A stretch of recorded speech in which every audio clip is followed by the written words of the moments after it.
इस व्यक्ति को देखिए, देखने से क्या लग रहा होगा आपको? कि मज़दूर हैं। वाक़ई में ये मज़दूर थे, मज़दूर हैं नहीं, अब ये विधायक बन गए हैं।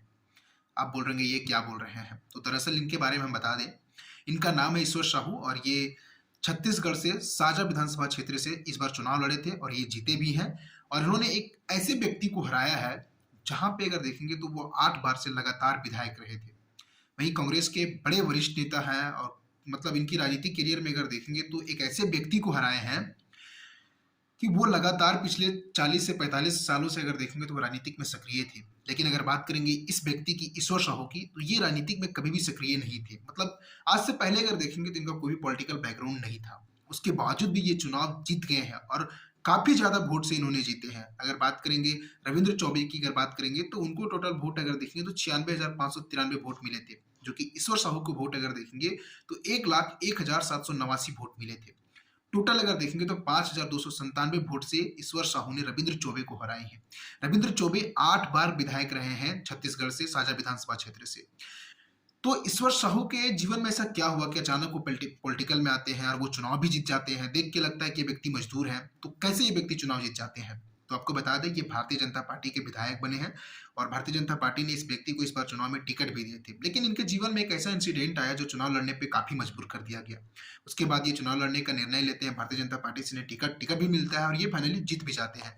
तो आइए जानते हैं कि इसके साथ आखिर हुआ क्या था। दरअसल अप्रैल 2023 में अगर देखेंगे तो साजा विधानसभा क्षेत्र के बिरनपुर गांव में एक सांप्रदायिक दंगे हुए थे। मीडिया रिपोर्ट्स के मुताबिक अगर देखेंगे तो ये जो दंगे शुरू हुए थे ये स्कूल से मारपीट से घटना ये शुरू हुई थी, लेकिन बाद में ये धीरे धीरे अगर देखेंगे तो सांप्रदायिक दंगों में बदल गए। इस घटना में अगर देखेंगे तो 3 लोग मारे गए थे। उनमें से अगर देखेंगे तो ईश्वर साहू के बेटे भुवनेश्वर साहू भी शामिल थे। रिपोर्ट्स के मुताबिक अगर देखेंगे तो छत्तीसगढ़ सरकार ने भुवनेश्वर साहू के परिवार के लिए 10 लाख रुपए के मुआवजे और सरकारी नौकरी देने का ऐलान किया था।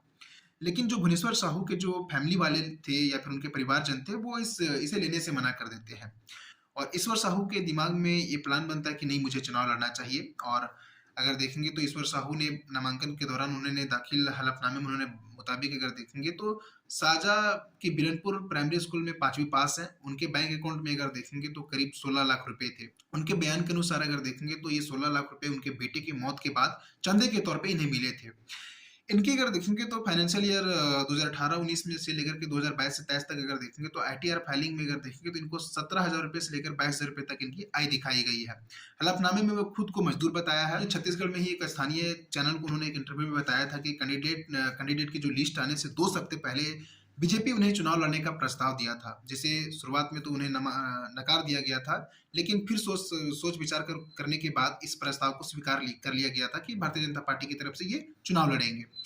और इस चुनाव में अगर देखेंगे तो ईश्वर साहू ने एक बड़ी जीत भी दर्ज की है, जो कि अपने आप में एक मायने रखता है कि एक बड़े वरिष्ठ नेता को हराना, जिस व्यक्ति को कोई पॉलिटिकल बैकग्राउंड नहीं हो, वो मजदूरी का काम कर रहे हैं और वो अचानक से पॉलिटिक्स में आते हैं और चुनाव भी जीत जाना, एक ऐसे व्यक्ति को हराना जो 8 बार के विधायक रहे हैं। तो ये एक बड़ी रणनीति कह सकते हैं या फिर इनके जीवन में एक ऐसा इंसिडेंट आया जिसकी वजह से आज ये विधायक बन गए।